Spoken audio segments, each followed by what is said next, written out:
like to talk about online customer behaviour. It's really important to understand that there's a whole variety of different customers on the internet. They don't all behave the same way. And I've loosely grouped them in this diagram that you can see into 8 groups, but there's sort of 3 subsets. I'll just go through those. The first group are the visitors. So they're people who are visiting your site, they're looking around, they could be tire kicking, they could be coming back, so they could be return visitors. So they're basically surfing around your site, but at this point in time, you don't know who they are. The second group is saying are the subscribers, the members, the people that are a part of your rewards program.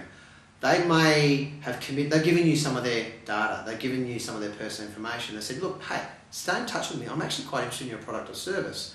But they're not necessarily yet customers. They could be customers as well, but it's another layer. It's that subscriber, member, rewards layer, and they behave in another way. And then the third layer is your customers. So they could be a one-off customer, they could be a loyal customer, they could be a return customer who buys quite a lot of time. And each of those have got different behaviours. So let me just talk through in brief each of those different layers.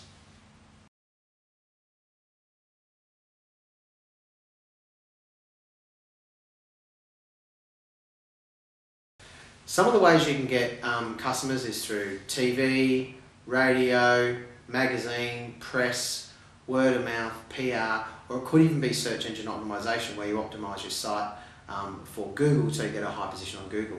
We've actually produced another video on search engine optimization which you can take a look at. But let's talk about those visitors. You've got to make sure you give them compelling content. You've got to give them what they want, or you'll get what's called a high bounce rate. And that's when someone lands on your site and says, nah, nothing here for me, I'm out of here. They're gone. You've lost them completely.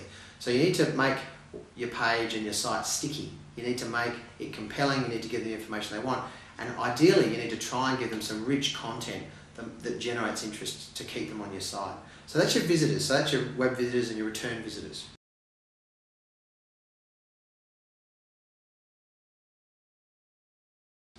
Your second layer is subscriber, members or rewards. They've typically given you their name or their phone number, their email address, their mobile phone for SMS, whichever piece of information that they've asked you to communicate to them with. What you need to do is work out how you're going to communicate to them and how you're going to give them information that they want. So let's just say I subscribe to your particular website and you're selling widgets.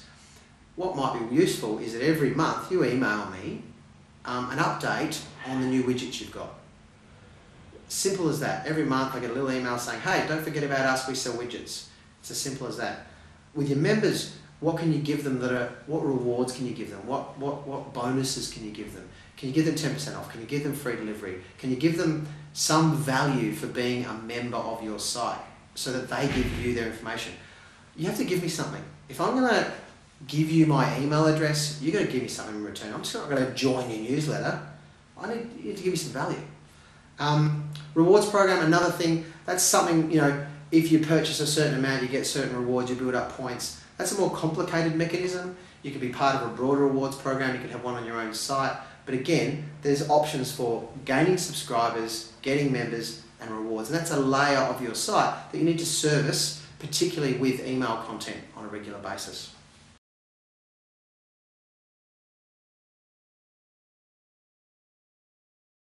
And last, but by no means least, let's talk about your customers. Customers are critical. And how you communicate with a customer post-purchase, during purchase is absolutely critical. So when you get a customer purchasing on your site, you need to give them love. You really need to make sure that you surprise them, you delight them, you service them really well, because you want them to come back and you want them to tell their friends. Particularly if you're selling a commodity item or a low price item that you sell a lot of, that you're looking for volume sales on. You want word of mouth to spread. If you're selling a product or service, you want them to tell their friends about how you got back to them straight away, how you organised, the quote straight away, how it was quick, how it was efficient, and how the person at the end of the phone was fantastic. So, with respect to customers, make sure that you hit them in their moment of relevance. Spoke in this video about customer types, the visitors, the subscribers, and the customers. And these are people that are on your website and using online as a tool. We've done another video which is called Converting Web Visitors into Customers. And in that video we go into a lot more detail about conversion mechanisms, how to close the sale. So I suggest you check that one out as well.